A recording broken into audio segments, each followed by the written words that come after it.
Hello my anime lovers, what's up and welcome back to my channel. आज हम देखने वाले हैं दैन द दैन का एपिसोड नंबर 5। तो अब बिना किसी देरी के चलते हैं सीधा वीडियो की तरफ। अगले दिन रास्ते में ओकरुन सोचता है कि मोमो से फिर मिलने पर वो उसे कैसे ग्रीट करेगा।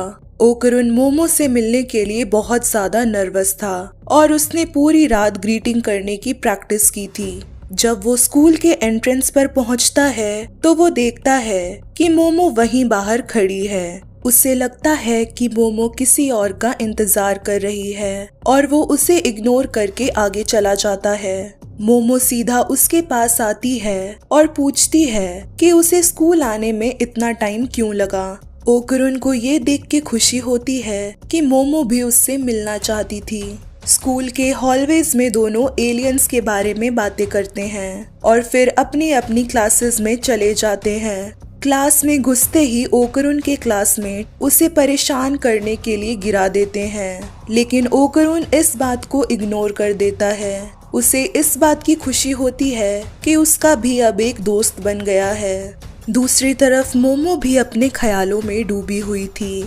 उसके फ्रेंड्स उससे बात करने की कोशिश करते हैं, लेकिन वो उन्हें ठीक से नोटिस भी नहीं करती। इस वजह से उन्हें लगता है कि मोमो ने अपने पुराने बॉयफ्रेंड के साथ पैचअप कर लिया है। क्लास के दौरान मोमो बहुत बोर हो रही थी क्योंकि उसका मन पढ़ाई में नहीं था। उसे तो ओकरुन से मिलकर एलियंस के बारे में बातें करनी थी। ओकरुन भी क्लास के दौरान पढ़ने के बजाय मोमो से बात करने के लिए बेचैन था। उसे भी मोमो से मिलकर घोस्ट के बारे में बात करनी थी। दोनों की क्लासेस अलग थी, जिसकी वजह से उनके पास बस लंच ब्रेक का ही टाइम था एक दूसरे से मिलने का। दोनों बस ब्रेक शुरू होने का इंतजार करते हैं। जब लंच शुरू होता है तो दोनों एक दूसरे को ढूंढते हुए एक दूसरे की क्लासेस में पहुंच जाते हैं। मोमो ओकरुन के बारे में उसके क्लासमेट से पूछती है। रियल नाम बताने की बजाय वो कहती है कि वो राउंड चश्मा पहनता है। क्लास में राउंड चश्मे वाला लड़का कोई आइडेंटिफाई नहीं कर पाता। ओकरुन मोमो की क्लास में जाकर उसके क्लासमेट से पूछता है, लेकिन वो इतना धीरे बोलता है कि कोई उसकी बात सुन नहीं पाता। दोनों बिल्कुल एक दूसरे के पीछे खड़े थे, लेकिन फिर भी वो एक दूसरे को देख नहीं पाते और दोनों स्कूल में एक दूसरे को ढूंढना शुरू कर देते हैं। दोनों बारी बारी से स्कूल कैफे और स्कूल स्टोर जाते हैं। वहाँ भी एक दूसरे को ना ढूंढ पाने के कारण वो हार मान लेते हैं। उन दोनों को ही ये लगने लगता है कि शायद दूसरा उन्हें अवॉइड कर रहा है और उससे दोस्ती नहीं रखना चाहता। दोनों के बीच में मिसअंडरस्टैंडिंग क्रिएट हो चुकी थी। फाइनली हार मान के वो वापस क्लास में जाने लगते हैं। चलते हुए वो एक दूसरे से टकरा जाते हैं। मोमो और ओकरुन एक दूसरे को देखते ही सवाल करते हैं कि वो इतनी देर से कहाँ थे। उन्हें पता चलता है कि वो दोनों ही एक दूसरे को पूरे ब्रेक में ढूंढ रहे थे। दोनों के बीच ये बात क्लियर हो जाती है कि वो एक दूसरे को अवॉइड नहीं कर रहे थे। इससे पहले वो आगे कुछ बात करते, मोमो के फ्रेंड्स चिल्लाते हुए वहां आ जाते हैं। उन्होंने मोमो और ओकरुन को टकराते हुए देख लिया था, जिसकी वजह से वो कहते हैं कि दोनों यहाँ पर किस कर रहे थे। इस एम्बैरेसिंग सिचुएशन को संभालने के लिए दोनों एक दूसरे का मजाक उड़ाने लगते हैं, ताकि बाकी के स्टूडेंट्स को ये ना लगे कि वो दोनों रिलेशनशिप में हैं। दोनों के बीच इस बात को लेकर लड़ाई हो जाती है और दोनों अब एक दूसरे की शक्ल नहीं देखना चाहते थे। ओकरुन को उसकी कही बातों के लिए रिग्रेट होता है। वो टॉयलेट जाता है और सोचता है कि उसे मोमो से माफी मांग लेनी चाहिए, लेकिन तभी वो नीचे देखता है और शॉक में रह जाता है क्योंकि उसका प्राइवेट ऑर्गन पूरी तरह से वापस नहीं आया था। उसके बॉल्स अभी भी मिसिंग थे। मोमो की फ्रेंड्स क्लास की बाकी लड़कियों को बताती है कि मोमो का एक नया बॉयफ्रेंड है और दोनों ग्राउंड में किस कर रहे थे। मोमो उनकी बातों से इरिटेट हो जाती है। इस दौरान ओकरुन भागते हुए मोमो की क्लास में आ जाता है और सबके सामने कहता है कि उसे मोमो से कुछ जरूरी बात करनी है। मोमो क्लासमेट्स की बातों की वजह से अब चिढ़ चुकी थी। वो ओकरुन से बात करने से मना कर देती है। मोमो की फ्रेंड्स को उसका ऐसा रूड बिहेवियर अच्छा नहीं लगता और वो ओकरुन की साइड से चीयर करने लगती है। बाकियों को चीयर करते हुए देख के मोमो को गुस्सा आ जाता है और वो ओकरुन पर चिल्लाते हुए उसे वहां से जाने के लिए कहती है। ओकरुन इस बात का गलत मतलब निकाल लेता है। उसे लगता है कि मोमो को उसके साथ दिखने में शर्म आती है, जिसकी वजह से वो उसके साथ ऐसा बिहेव कर रही है। उदास होके वो वहां से चला जाता है। मोमो को इस बात का रियलाइजेशन था कि उसने क्लासमेट्स के सामने मजबूरी में ऐसा रिएक्ट किया था। वो नहीं चाहती थी कि बाकी के लोग उनकी दोस्ती का गलत मतलब निकालें। छुट्टी के वक्त ओकरुन एक लड़की से टकरा जाता है। उस लड़की का नाम आयरा था।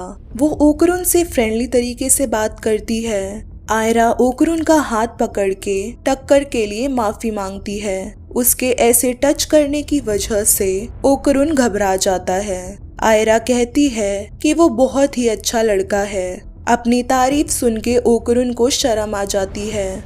मोमो अपने पहले वाले बिहेवियर पर अफसोस करती है। हॉल में वो आयरा और ओकरुन को एक साथ हंसते हुए देख लेती है। ओकरुन को ऐसे लड़की के साथ देखकर मोमो को बुरा लगता है।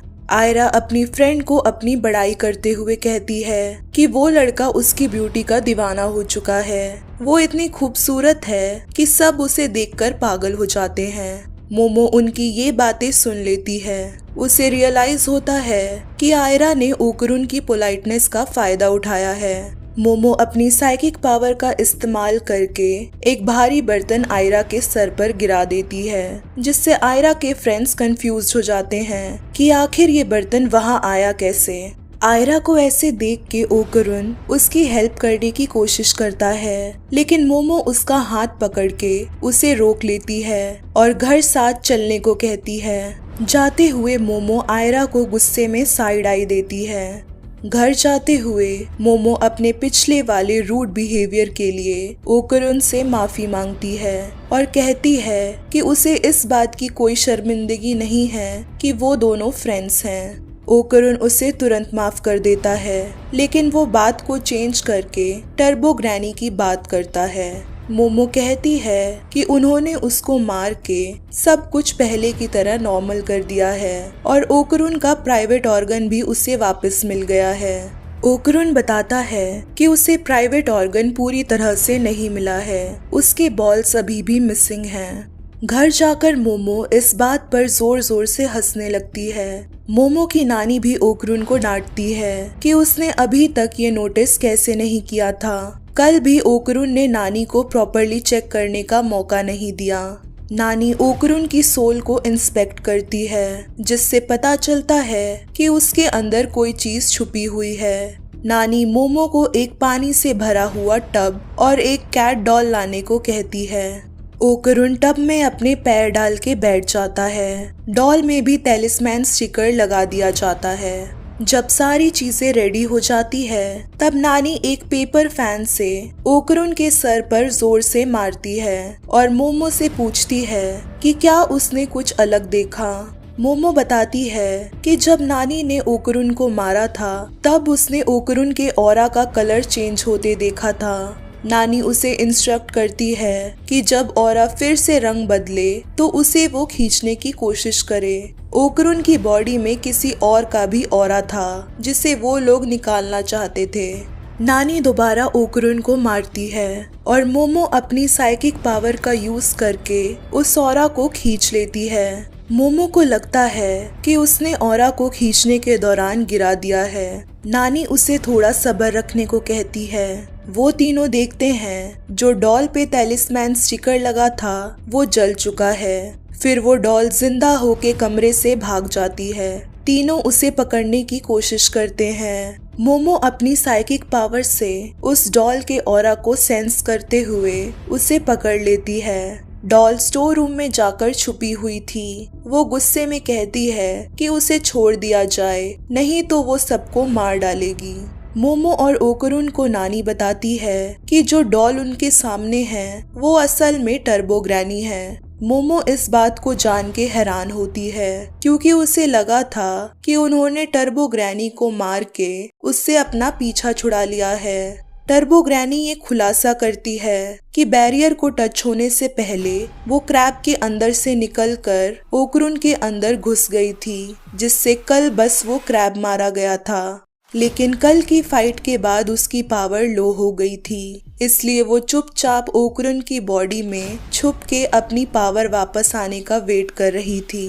टर्बो ग्रैनी अपने इरादे को बताती है कि जैसे ही उसकी ताकत वापस आएगी सबसे पहले वो उन तीनों को मार डालेगी। मोमो उसे याद दिलाती है कि फिलहाल वो उनके सामने बिल्कुल बेकार है।